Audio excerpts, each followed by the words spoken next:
বেসরকারি হাসপাতালে 10% বেড সংরক্ষণ। সরকারি হাসপাতালে বেডের অভাব হলে স্থানান্তর। ভর্তির জন্য শুধু আধার কার্ড থাকলেই হবে। স্বাস্থ্যে অভিনব সিদ্ধান্ত রাজ্যের বিজেপি সরকারের। স্বাস্থ্য ভবনের 17টি বেসরকারি হাসপাতালের কর্তাদের সঙ্গে বৈঠক। মুখ্যমন্ত্রীর নির্দেশে বেড সংরক্ষণের কথা নিয়ে বৈঠক। সরকারি নিয়ম অনুযায়ী কত বেড সংরক্ষিত 48 ঘন্টার মধ্যে জানাতে হবে। নার্সিংহোমগুলিকে স্বাস্থ্য ভবনের বৈঠকে যুগান্তকারী সিদ্ধান্ত। স্বাস্থ্য প্রতিমন্ত্রী সুমনা সরকার কি বলছেন শুনুন।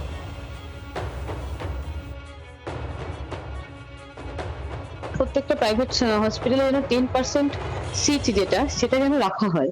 ওটা যেন কাউকে যেন ভর্তি করে না নেয়, ওটা যেন পার্সোনালি রাখা হয়।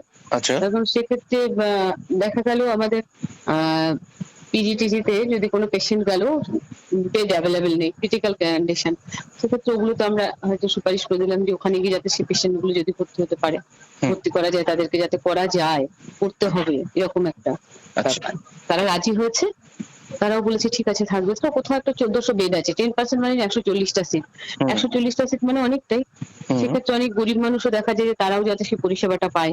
দুদিন ওনাদেরকে সময় দেওয়া হচ্ছে, দুটো হসপিটালে দুদিন সময় চেয়েছেন, ওরা চেয়ে নিন, আর তারপরে ঠিক হয়ে যায়।